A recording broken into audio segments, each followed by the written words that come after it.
Salammbô Flaubert. La lune se levait au ras des flots, et sur la ville encore couverte des ténèbres, des points lumineux, des blancheurs brillaient. Le timon d'un char dans une cour, quelques haillons de toile suspendus, l'angle d'un mur, un collier d'or à la poitrine d'un dieu. Les boules des vers sur les toits des temples rayonnaient çà et là comme des gros diamants. Mais de vagues ruines, des tas de terre noire, des jardins faisaient des masses plus sombres dans l'obscurité, et au bas de Malqua, des filets de pêcheurs s'étendaient d'une maison à l'autre, comme des gigantesques chauves-souris déployant leurs ailes. On n'entendait plus le grincement des roues hydrauliques qui apportaient l'eau au dernier étage des palais, et au milieu des terrasses, les chameaux reposaient tranquillement, couchés sur le ventre, à la manière des autruches. Les portiers dormaient dans les rues contre le seuil des maisons. L'ombre des colosses s'allongeait sur les places désertes.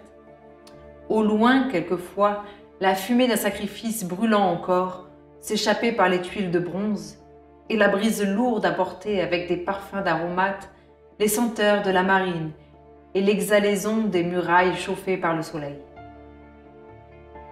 Autour de Carthage, les ondes immobiles resplendissaient, car la lune étalait sa lueur tout à la fois sur le golfe environné de montagnes et sur le lac de Tunis, où des phénicoptères parmi les bancs de sable formaient de longues lignes roses, tandis qu'au-delà, sous les catacombes, la grande lagune salée miroitait comme un morceau d'argent. La voûte du ciel bleu s'enfonçait à l'horizon, d'un côté dans les poudroiements des plaines, de l'autre dans les brumes de la mer, et sur le sommet de l'acropole, les cyprès pyramidaux bordant le temple des Choums se balançaient et faisaient un murmure, comme les flots réguliers qui battaient lentement le long du môle, au bas des remparts. Salammbô monta sur la terrasse de son palais, soutenue par une esclave qui portait dans un plat de fer des charbons enflammés.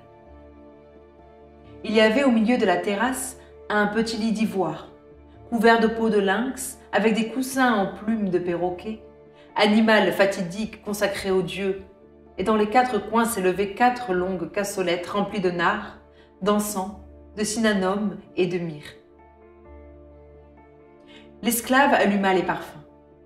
Salammbô regarda l'étoile polaire, elle salua lentement les 4 points du ciel et s'agenouilla sur le sol parmi la poudre d'azur qui était semée d'étoiles d'or, à l'imitation du firmament. Puis, les 2 coudes contre les flancs, les avant-bras tout droits et les mains ouvertes, en se renversant la tête sous le rayon de la lune, elle dit « Ô Reptena, Balète, Tanit !» Et sa voix se traînait d'une façon plaintive, comme pour appeler quelqu'un. « Anaïstis, Astarté, Derceto, Astoret, Milita, Atara, Elissa, Tirata !» Par les symboles cachés, par les sistres résonnants, par les sillons de la terre, par l'éternel silence et par l'éternelle fécondité, dominatrice de la mer ténébreuse et des plages azurées, ô reine des choses humides, salut.